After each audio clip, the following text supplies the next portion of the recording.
jam 5 harus bersih. Sedangkan saya saat itu kalau berangkat kerja tuh jam 2 malam, masih syuting dini hari sama Mama Dede gitu. Saya kan dekat sama kelurahan sini juga sering ngobrol gitu. Saya tanya-tanya nih kenapa kok jadi berubah gitu. Mas Abdel ini cuma mau milih Mas Abdel yang jalannya tenang apa ribuan orang nggak bisa dagang. Jadi memang harus ada prioritas ya Mas ya. Membesarkan yang kecil tanpa mengecilkan yang besar, itu prioritasnya. Menguatkan yang lemah tanpa melemahkan yang kuat. Iya. Oke. Jadi kita ini harus berbagi. Kota ini adalah kota milik semua. Iya. Oke. Dan ruang itu adalah ruang yang harus digunakan oleh semua. Ya. Manfaatnya dirasakan oleh semua. Ya. Kita harus mempertimbangkan faktor kesetaraan kesempatan. Tadi misalnya bicara tentang jalan untuk dilarang untuk motor. Iya. Saya ketika masuk di pemerintahan di DKI langsung saya minta berapa kendaraan pengantar ojek yang lewat Jalan Sudirman Tamrin tiap hari. Delivery tiap hari. Tahu berapa Mas? 500.000. 500.000 motor? Pengantaran. Bukan motor, pengantaran. 500.000 delivery per hari. Oke. Deliverynya apa? Makanan kecil, snack, makan siang. Itu dari mana? Itu dari industri rumahan seluruh Jakarta. Jadi ketika sebuah jalan itu ditutup, nggak bisa pakai motor, artinya hajat hidup rumah tangga yang punya usaha kuliner, usaha catering, kecil-kecilan itu nggak punya akses pada apa? Pada pusat perekonomiannya Indonesia. Ya. Di mana adilnya? Ya, Jadi kita pengen bikin nyaman siapa? Yang naik mobil nyaman. Dan yang mau pada dagang, pada hidup. Terus sebentar, ini Republik itu siapa? Ya. Coba sekali-sekali datang ke tempat markasnya orang yang namanya dipasang di situ. Namanya Jenderal Sudirman. Itu datang ke markasnya di Pacitan sana. Terus lihat betapa sederhananya dan beratnya hidup dia ketika mempertahankan Republik ini. Itu cuma pakai dipan sampai dengan tikar, dan dia tidur di situ dalam kena TBC untuk bertempur demi Republik ini bertahan. Untuk apa? Untuk Republik ini bisa untuk semua. Sekarang namanya orang yang berjuang seperti itu, kita pasang di jalan paling lebar di Republik ini, dan jalan paling lebar itu mau dipakai hanya untuk mereka-mereka yang makmur? No way. Harus bisa dirasakan manfaatnya oleh semua, seperti nama orang yang namanya dipancangkan di tanah itu. Dan itu komitmen saya bilang, enggak, buka jalan itu, biarkan 500.000 pengantaran orang-orang kecil itu bisa mengantarkan ke tempat paling maju. Yang kedua, Jalan Sudirman itu dipakai hanya untuk mobil. Pernah jalan-jalan di Sudirman? Nggak pernah. Semua itu dipakai hanya untuk mobil masuk. Sepanjang lebar itu. Sekarang jadi trotoar. Ya. Artinya apa? Bisa orang jalan kaki. Sekarang silakan jalan kaki situ. Itu adalah satu contoh namanya complete street. Ini prinsip keadilan. Yang jalan kaki dapat jalannya, yang jalan untuk sepeda ada jalannya, yang jalan untuk mobil ada jalan, yang bermotor ada, yang umum ada. Apa yang terjadi? Itu namanya demokratisasi jalan termahal di Republik ini.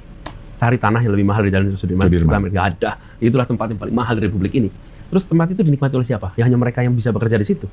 Sekarang anak-anak dari kampung dan orang tuanya jalan-jalan ke situ. Ada JPO, ada pinisi, terus mereka jalan-jalan. Apa sih yang terjadi? Bang, saya itu mau bicara di kampung juga, di Jogja gitu. Datang ke sini, bayangin sekarang. Mas Abel, kalau misalnya orang tua dengan anak sambil jalan di Sudirman, jalan kaki, terus bapak ibu bilang, nah kau belajar yang rajin ya. Dan nanti suatu saat kau bisa kerja di gedung yang tinggi itu. Jalan kaki di situ. Dulunya jalanan itu hanya bisa dilewati mobil, nggak bisa untuk jalan kaki. Jadi siapa yang ke sana? Yang memang bekerja di situ. Yang tidak bekerja di Jalan Jenderal Sudirman, tidak ada urusan lalu lalang di jalan termahal di Republik ini. Begitu sekarang didemokratisasikan, siapa saja bisa menikmati jalan paling mahal di Republik ini. Nggak harus pakai motor, nggak harus pakai mobil. Jalan kaki aja. Jalan kaki aja. Jadi konsepnya adalah kesetaraan, keadilan. Dan itu yang kemudian dicontohkan dalam satu jalan ini. Begitu juga dengan kebijakan-kebijakan yang lain. Saya sering analogikan gini, Mas Abel. Kita ini kalau udah dapat, nggak kepengen orang lain dapat, Mas. Kadang-kadang bukan nggak pengen, nggak mikirin. Nih, kalau kita datang acara, orang rebutan selfie. Ya. Wah, desak-desakan rebutan selfie. Setelah selfie, nanti setelah kita udah desak-desakan gitu, nanti ada yang bilang tuh, udah. Pak Anies capek. Udah selfie-nya, udah. Yang bilang gitu siapa? Yang udah foto. Yang udah foto. Iya. Nah, kita ini masuk ke Jakarta, semuanya pada naiknya bis zaman dulu. Ya kayak kita ini, numpang di keluarga, kemudian akhirnya sekarang dapat tempat. Ini kenapa generasi berikutnya mau pada nyari hidup di Jakarta, kita halang-halangin tuh. Demi kenyamanan yang udah naik mobil, yang hijrahnya generasi sebelumnya. Kenapa yang generasi sesudahnya kepengen meneruskan dengan perjuangan yang sama? Jangan dong. Makanya waktu saya tugas di Jakarta, Kepala Satpol PP adalah anak dari pedagang kaki lima buah-buahan yang sering dikejar-kejar sama terantip. Jadi bisa merasakan tuh, sebagai anak kecil yang bapaknya dulu dagang buah-buahan, kalau pulang ke rumah cerita dikejar-kejar terantip. Karena saya melihat ada pelanggaran itu ada 2 jenis, Mas. Melanggar karena kebutuhan dan melanggar karena keserakahan. Nah, kalau melanggar karena kebutuhan harus diselesaikan. Jadi yang dagang itu diselesaikan dengan cara diberi jam bisa pakainya, supaya dia nggak perlu melanggar. Karena ada kebutuhan yang harus dipenuhi, kebutuhan yang mencari hidup. Ya, kota ini disiapin tuh, dan ada aturannya dari Kementerian PUPR tuh. Berapa luas yang bisa dipakai, berapa lokasinya. Di seluruh dunia juga ada namanya street vendor. Street vendor itu kan dagang kaki lima. Ada aturannya, jam berapa mulai, jam berapa tutup. Itu. Lalu yang melanggar karena keserakahan, nah itu hukumannya pakai hukuman menjerakan. Karena dia melanggar karena serakah. Ya, contoh, gedung-gedung yang tinggi itu ngambil air dari dalam tanah. Nah itu melanggar karena keserakahan. Ini malah nggak pernah diperiksa. Tapi yang rakyat kecil, yang karena kebutuhan, wih kita ketat sekali tuh, difotoin, dilaporin. Rakyat kecil tuh. Nah ini yang kita coba ubah kemarin. Jadi prinsipnya adalah bagaimana membangun perasaan kesetaraan dalam memanfaatkan ruang di kota ini. Jadi panjang ceritanya. Iya.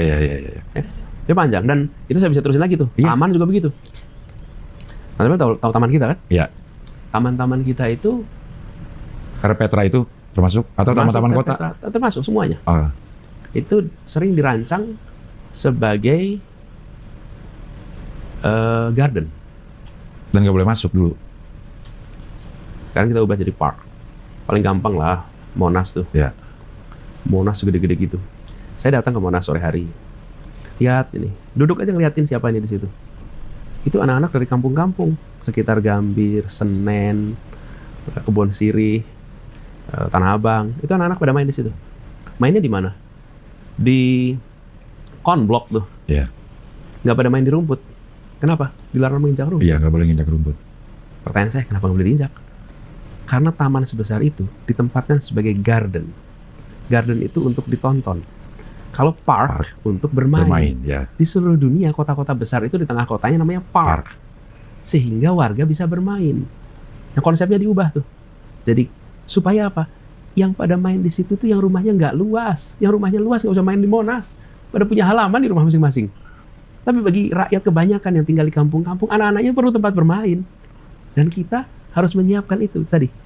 Memberikan kesempatan kepada yang kecil tanpa musuh yang besar. Ya. Sehingga mereka merasakan kota ini untuk semuanya. Mungkin nggak boleh nginjak rumput karena rumputnya nggak standar FIFA mungkin. ampun. Harusnya rumputnya sintetis ya. Jadi injek-injek aman ya.